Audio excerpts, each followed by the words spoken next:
This occurred just last week, during my final week at home before heading back to college. I've been debating whether to even write about it, but I can't stop thinking about what might be happening at home. My parents recently moved after I graduated high school. They'd been talking about downsizing for years, and once I left for college, they finally pulled the trigger. The timing meant I'd only been to the new place a handful of times. My parents had given me the basic tour when they first bought it, pointing out where everything was and explaining some of the quirks of an older home. One thing they specifically mentioned was that the house didn't have a basement, just a crawl space for utilities. They seemed pretty definitive about that, so I never gave it much thought. My parents left the night before for a week-long vacation, so I had the place to myself. The first night I noticed anything strange was a Tuesday. I was lying in bed trying to fall asleep when I heard this tapping sound coming from directly below the floor. It was consistent both rhythmically and volume-wise. At first I thought it might be the heating system, or maybe pipes settling, but it didn't stop, which made me second-guess myself. I should mention that the room I'm sleeping in is on the first floor of the house, so the sounds were definitely coming from underground. I got up and walked around the room, trying to pinpoint where exactly the sound was coming from, but it seemed to be coming from everywhere beneath the floor. What made it so disturbing was that according to my parents, there was supposed to be nothing down there but a crawl space. The idea that I was hearing sounds from below ground level when there supposedly wasn't any livable space down there was genuinely unsettling. Eventually, the tapping finally stopped, and I was able to fall asleep. When I woke up the next morning, I figured that would be the end of it. I had probably just been hearing old house sounds or an animal scuttling around in the crawl space, but I was dead wrong. Later that night, around the same time, I started hearing that same tapping sound again. Only this time, it was noticeably louder. I explained it away and just went to sleep. But I remember feeling a lot more uncomfortable that night than the first. When the noises started up a third time in a row, I knew something was seriously wrong. There was a considerable escalation that night.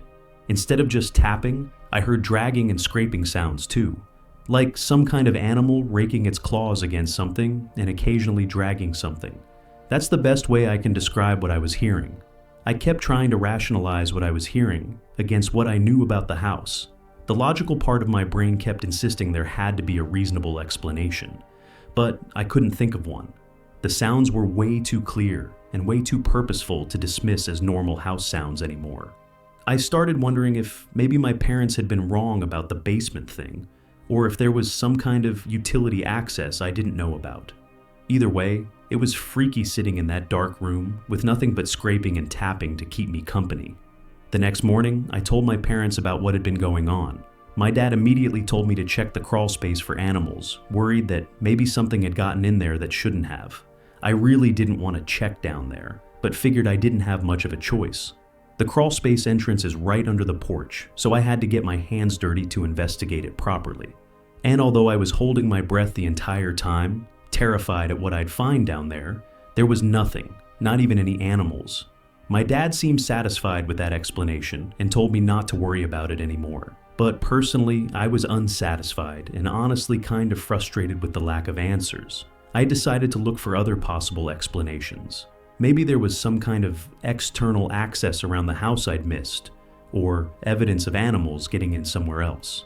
As I was walking the perimeter, I noticed a pile of old construction materials leaning against the side of the house. Lumber, tarps, concrete blocks, stuff like that.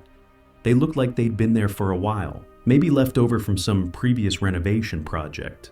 It wasn't like I hadn't noticed the stuff until then. I just always kind of overlooked them, since I never had a reason not to. I started moving materials around, thinking maybe they were covering up some kind of opening that animals could use to get under the house. What I found instead was much, much worse. Hidden behind the construction materials was a storm door that had been completely concealed. It was partially painted over, and obviously hadn't been used in a long time, but it was definitely a legitimate entrance. I opened it and found a set of concrete steps leading down into what was unmistakably a basement. I stood there in shock. My parents had been completely wrong about the house not having one.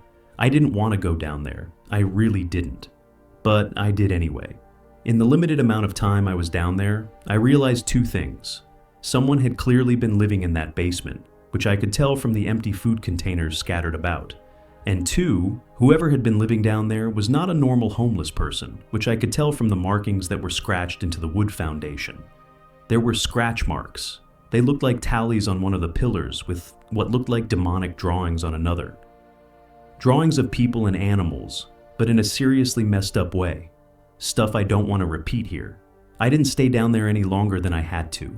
It was, and still is, the freakiest scene I've ever stumbled upon. I immediately called my parents to tell them what I had found. They were completely shocked and said they had no idea there was a basement, let alone that someone had been living in it. My dad asked me 100 times if I was sure that there was no one currently in there, and I reassured him that there wasn't. Then he said they'd cut their vacation short and come home immediately. The first thing I did after hanging up was go out and buy a heavy-duty padlock. I secured the storm door from the outside, thinking that would solve the problem and keep whoever had been staying there from coming back. That same night, I was woken up by aggressive banging and rattling coming from outside. I instantly knew what it was. Someone was trying to get back into the basement and was clearly frustrated that the door was now locked. The banging was so loud and violent that I was afraid they might actually break the door down. I remember freezing up as my heart started to race. I couldn't move. The banging stopped, and that unfroze me. I crept over to the window and looked out just in time to see a figure sprinting across the backyard into the darkness. I couldn't make out any details about who it was, but seeing them flee made the whole situation feel more real and threatening. The rest of the night was kind of a blur, honestly, mostly because I was so terrified and shaken up, as much as I hate to admit it. The police did a thorough search of the house, including the basement, but obviously they found nothing. They couldn't do much beyond promising to increase patrol in the area. My parents came home the next day, and they insisted that everything would be fine now that they were back. They said they'd figure out a more permanent solution together, and that I shouldn't worry about it anymore. I left for college the following morning as planned, but I was and still am extremely unsettled by the whole experience. It felt wrong to leave my parents there alone, especially since we have zero information about the person who has literally been living in our house for who even knows how long. It's only been a few days since I left, and I've been anxiously waiting to hear from my parents about whether anything else has occurred. So far, nothing has, but that hasn't put me at ease at all. I can't stop thinking about those awful markings I found in the basement, especially those sadistic drawings. I can't even begin to imagine what that person has been doing down there. If I'm being real, I'm really scared that something else is going to happen. Story 2, I grew up in a small town a few miles from the Montana-Idaho border.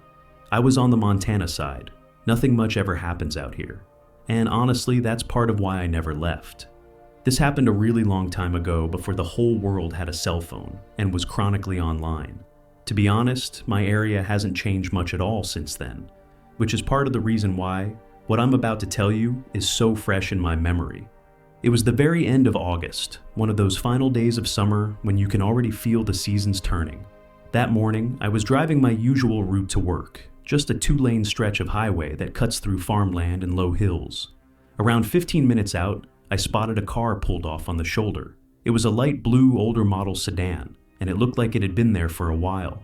It was just sitting there on the shoulder, no hazards on, no one standing outside, just sitting there, angled slightly toward the ditch.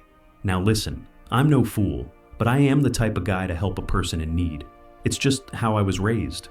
As I got closer, I slowed down a bit to get a better look. The car wasn't running, and I couldn't see anyone inside. No one in the driver's seat, passenger seat, or the back. It was definitely strange, especially that early in the morning, but it wasn't exactly alarming. People break down and walk off for help all the time out here. I figured maybe someone had car trouble and headed off to the nearest farmhouse, so I kept driving. I had to get to work and it didn't seem like an emergency. In all honesty, I kind of forgot about the whole thing by the time I got off. But as I was driving home, I saw that exact same car again, in the exact same spot. The only difference was that this time the driver's side door was wide open. It hadn't been like that in the morning, I was sure of it. I slowed down again, craning my neck a little as I passed. But there was still no sign of anyone. No one walking nearby, no tracks I could see. Just that same old car sitting there with a door hanging open like someone got out in a hurry and never came back. That time, I didn't shrug it off. I pulled over once I had signal again and called the non-emergency line. I told the operator where and what I had seen, and she thanked me before saying someone would check it out. When I was driving into work the next day, the car was finally gone, so I figured that would be the end of it. About a week later though, while I was eating breakfast, I saw something on the local news that caught my attention. Reportedly, the police were investigating a missing person case. Something about a vehicle found abandoned along a rural stretch of highway just outside town. The things they were saying lined up exactly with what I had seen. I instantly connected the dots and turned up the volume on my TV. They didn't release the guy's name, but they said the car was registered to a man from out of town who never showed up to where he was supposed to. The thing was, according to the authorities, there was no sign of foul play, and there were no witnesses to the situation. I've always been slightly suspicious of the media, so I wasn't sure I believed the story the news people were giving. Either way, it was eerie that I had basically been wise to the situation right when it happened. Come to think of it, I might have been the first person or even the only person to have reported that car on the side of the road at all. It was definitely a weird feeling. I tried to move on with my life, but I just couldn't. The curiosity was getting the better of me. Like I said before, not much happens out here, so something as odd as this was far too peculiar for me to just ignore. The next morning, I called my brother up. I'll just call him Benjamin. He's a local firefighter, not in my exact town, but close enough that we usually hear about the same stuff. That's just kind of how things are around my neck of the woods. I wanted to ask him if he had any information from the police department, because I knew for a fact they often communicate with each other. He told me that they had gotten some memo about it from the sheriff's office, something about a vehicle found abandoned and obviously the missing person. I asked him if the police were planning to do anything about it.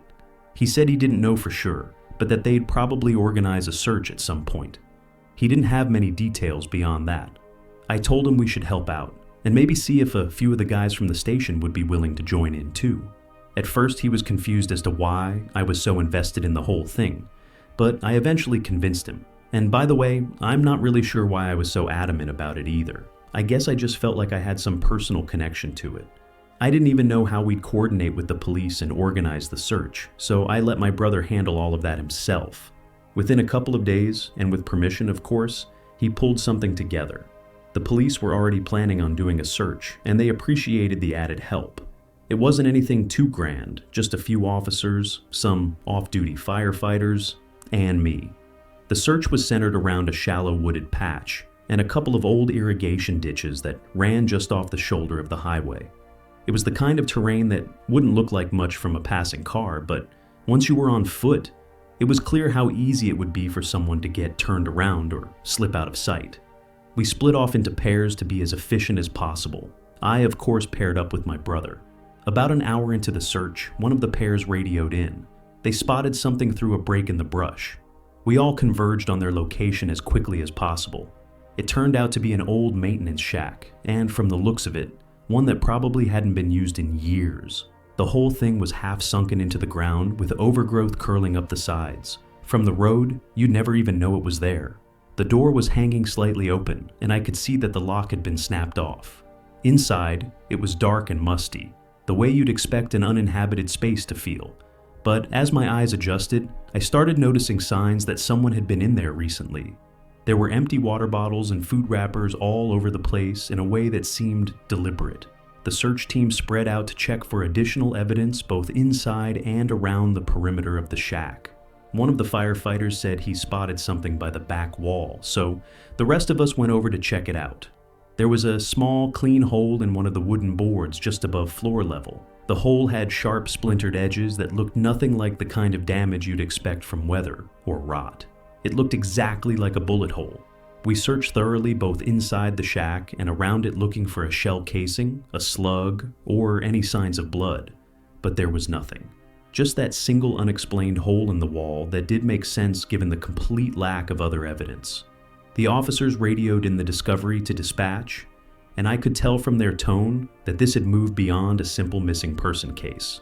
The lead officer gathered all of us together and said they'd take it from there. Then he specifically asked me to leave since I was the only civilian there. I felt dismissed and frustrated, but I didn't have much choice except to comply, so I left. When I called Benjamin later that evening, he gave me vague responses about what had happened after I left. Eventually, he admitted that the firefighters had also been asked to leave shortly after I departed. The police had basically cleared everyone out and taken over the scene entirely. Over the following weeks, I waited for updates. Benjamin's contacts at the department claimed they didn't know any details about the case, which I found strange. The local news never followed up beyond the original missing person report. It was like the whole thing had just been quietly dropped. Eventually, I decided to drive back and find the shack on my own. I was certain I remembered exactly where it was. So, one day I drove along the highway until I found the spot where we had begun the search. I spent hours walking the area where I was absolutely certain the shack should be. I followed the irrigation ditches to a T. Everything from the terrain to the sky looked exactly the same as it had that day, but there was nothing. No shack in sight. I started questioning my own memory. I figured there was a slight chance that maybe I wasn't looking in the exact right place. But even if that were the case, the shack should have been somewhere in that immediate range. I tried a different section of the search area, then another, but still found nothing.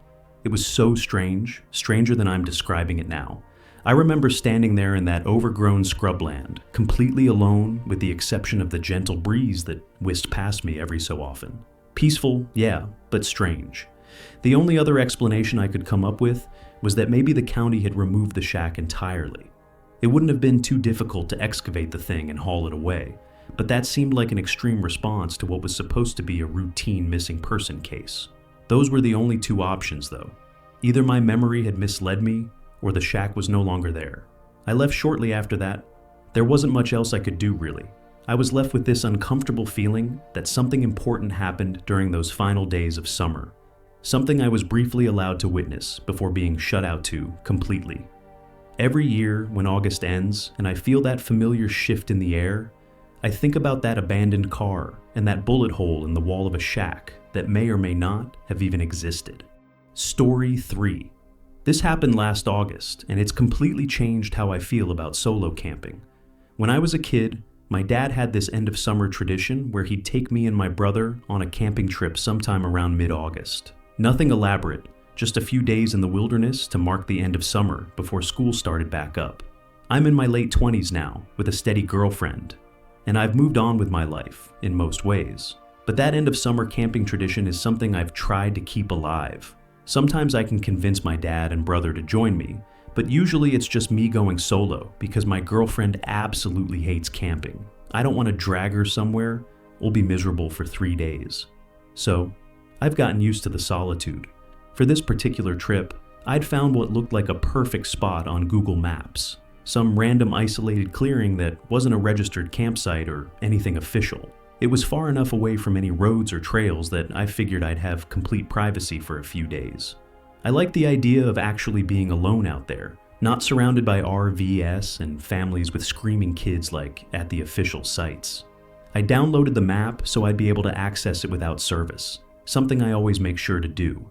The hike in took maybe 2 hours. I'm in decent shape, but I was carrying all my gear, so I took my time. I hiked until I found a suitable place to pitch my tent. It was pretty much exactly what I'd been hoping for. A nice flat area surrounded by thick pine forest with a little clearing that gave me a good view of the sky. That first night was perfect, honestly. Just me, my thoughts, and nobody asking me about work or when I was getting engaged or any of that.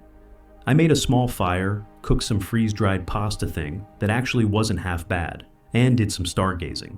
The next morning, I decided to hike to a nearby river I'd spotted on my map. I figured I'd try to catch a fish for dinner. It would feel more authentic than just eating the packaged food I brought for the whole trip. Plus, it would kill some time, and out there, you've got nothing but time. I basically spent the whole day at the river, but I didn't mind. It was nice and peaceful, and even though I'm not much of a fisherman, I got lucky and actually caught a decent-sized brook trout. I threw it in my handheld cooler and started making my way back to camp. I was feeling pretty good about myself. My dad would have been proud. The problem was that I'd completely mistimed the sunset and underestimated how far I'd hiked. What should have been a leisurely walk back to my campsite turned into a trek through the woods after the sun had already gone down. Within maybe 20 minutes, it went from that golden hour light to basically full darkness. I had a headlamp, but the terrain was unfamiliar enough that I was moving pretty slowly. At one point, I noticed a faint light in the distance. It appeared to be swaying back and forth in this rhythmic pattern, like someone was walking with a lantern or a flashlight. At first, I was actually relieved. Maybe there was another camper out there. We could help each other navigate back to wherever we were supposed to be. After all, if you're hiking through overgrown wilderness at that time of night, you've definitely screwed something up, or mistimed something, just like I had. As I watched the light, I realized it was getting closer to me, meaning whoever was holding it was walking in my direction. Not wanting to spook them, I decided to announce my presence and yelled out a friendly, "Hello," followed by asking if they were camping too. I kept my tone as friendly and unconfrontational as possible. The light immediately stopped swaying. I watched as it sat perfectly still for several seconds, which struck me as odd. Then, without warning, it shut off completely, which struck me as even odder. Another few seconds passed, and I stared at the now pitch-black spot where the light had just been. And then, out of nowhere, I heard this violent crashing through the underbrush, like someone running full speed through the forest, but not toward or away from me. Off to the left, perpendicular to where I was standing. It was unmistakable. My heart was going pretty good at that point. The whole thing was really disturbing. I can't even begin to describe how uncomfortable I was. Everything about it was just so wrong. Why would someone run away like that? Even if I'd startled them, the normal reaction would be to say something back, right? Or, at the very least, back away slowly, not spring through the woods in the dark. I tried rationalizing it the whole way back to my campsite. The best explanation I could come up with was that I had somehow scared them by calling out. After all, they had no way of knowing that I meant no harm, and encountering a stranger in the middle of nowhere at night could be frightening for anyone.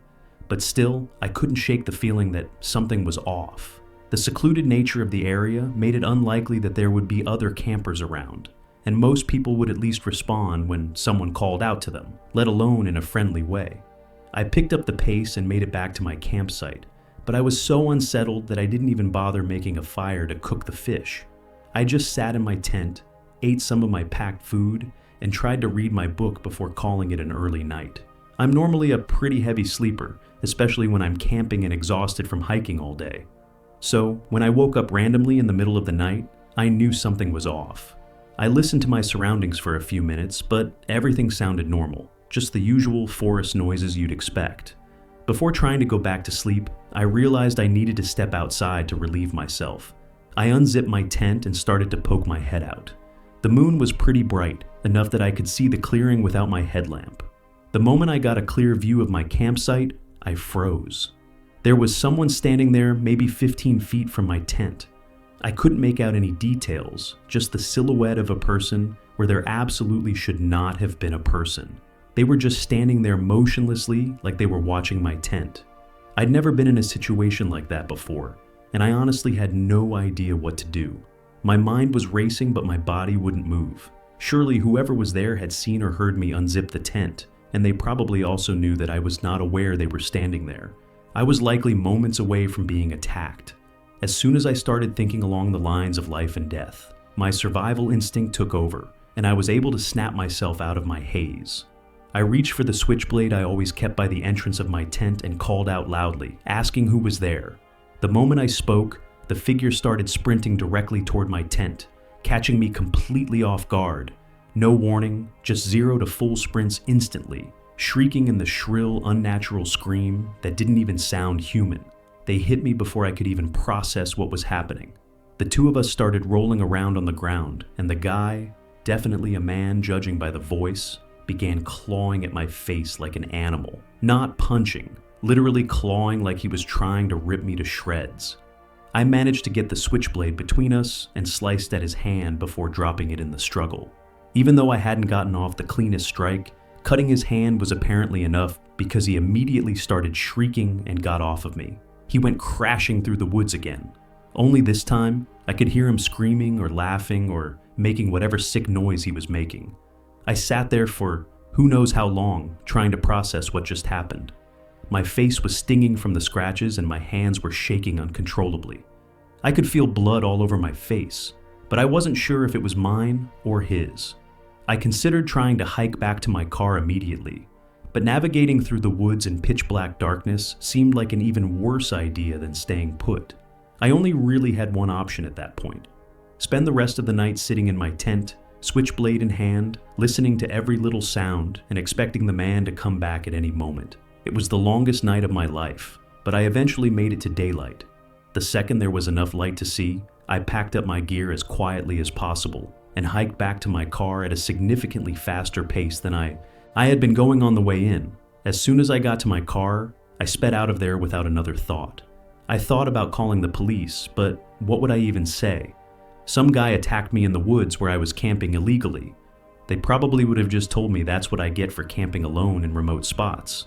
So I didn't.